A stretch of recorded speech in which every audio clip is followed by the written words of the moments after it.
When David and Guillaume got back in touch about making Detroit, I wasn't terribly surprised they decided to make it because the fan response was so intense. So it makes sense that they would choose to do that after the enthusiasm.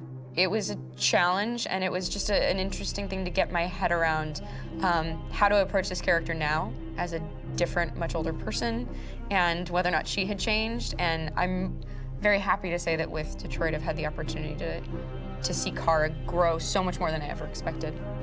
You do the housework, the washing, you cook the meals, and you take care of... God damn it, where the fuck's the rat gone now? Alice!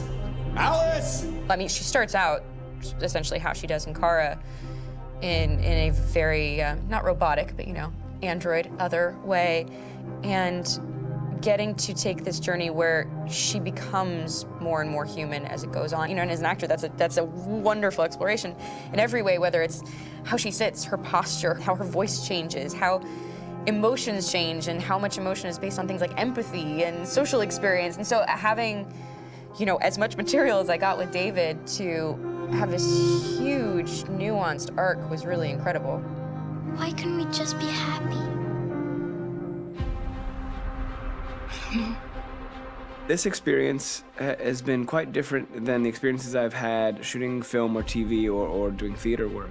I have 83 dots on my face and a really flattering black wetsuit type thing, and you're jumping around with props, and it's kind of like being a 10-year-old imaginative kid, which is fun. There's 80 cameras around us. It's already lit. So we just shoot and shoot and shoot and shoot and shoot. There's no change of sets, there's no hair and makeup, there's no wardrobe, so we move really fast, and we'll go through about 35 pages in a day. Working in TV or film, we'll probably do 6 pages a day.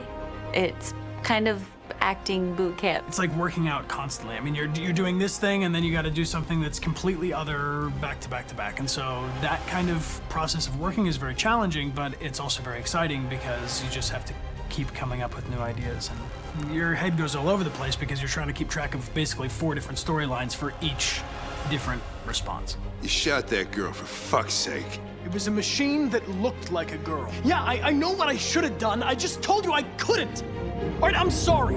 The fact that David Cade, he's telling like many stories interwoven from beginning to end is super complicated and super impressive, and I have no idea how he keeps it all in his head. He's not just the writer or the director who's seeing this from the outside eye, he's also thinking about the player walking through this space. You know, only somebody who really, really loves not the work, but like these characters and these stories and cares about doing something meaningful would invest that much in it. And it's always inspiring to work with somebody who cares that much. My experience with motion capture is this one. And I found it sort of terrifying in a way because they said the computer's going to build you. But then as we got into it, I realized all the elements of it were still artistic. I just dipped into a really brilliant setup here. I've never seen anything like it. And this won't turn me into a product because I was playing a character. So it's wonderful. In the game, Detroit comes back because of a revolutionary industrial rebirth. And there's no reason why that can't happen in Detroit, because they have such tremendous infrastructure for millions and millions of people who can very easily support, you know, a new industry. The city is really strong and resilient, but the city has also been through so much. You see the damage. But it takes that time of kind of rebuilding and reinvesting into the city that I think is happening slowly but surely. The potential of Detroit as a city is something that this game does a lot of justice to, because it would be easy to look at Detroit as some place that used to be, and that's not the case. This game provokes a lot of conversation and reflection on our potential near-future engagement with machines. That's what we are to them. There's merchandise on display in a shop window. I think that a group that feels marginalized, feels like they deserve and have earned access to themselves and the environment around them, and are trying to figure out a way to articulate how to get freedom. What was I designed to be? Their slave? Their toy?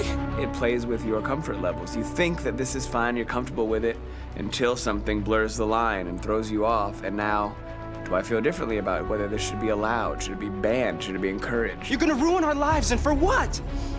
For a bunch of machines? They are not machines! They are alive! I'm alive! You're alive! They're nothing! There are lots of comparable comparisons to any type of persecution of religion, race, etc., dating way back. It can't just be a video game where you shoot 'em up or where people make these choices to do whatever. I think that's the whole point. You have the choice, and you can either choose to go in one direction with your character or another. And I think that's going to be very telling about the gamer. Very telling. I think there's going to be a really strong reaction to this game, which has such a strong perspective. I'm that much more proud of it now to get to be a part of it because it's important. In this game, you're actively building and designing the character through not just what kind of shield does he have or what color hair does she have, but like their temperament and the way they deal with problems. The different endings to this game are so radically different based off maybe seemingly insignificant choices in the moment, but like life, they all add up. And can't play life again, though.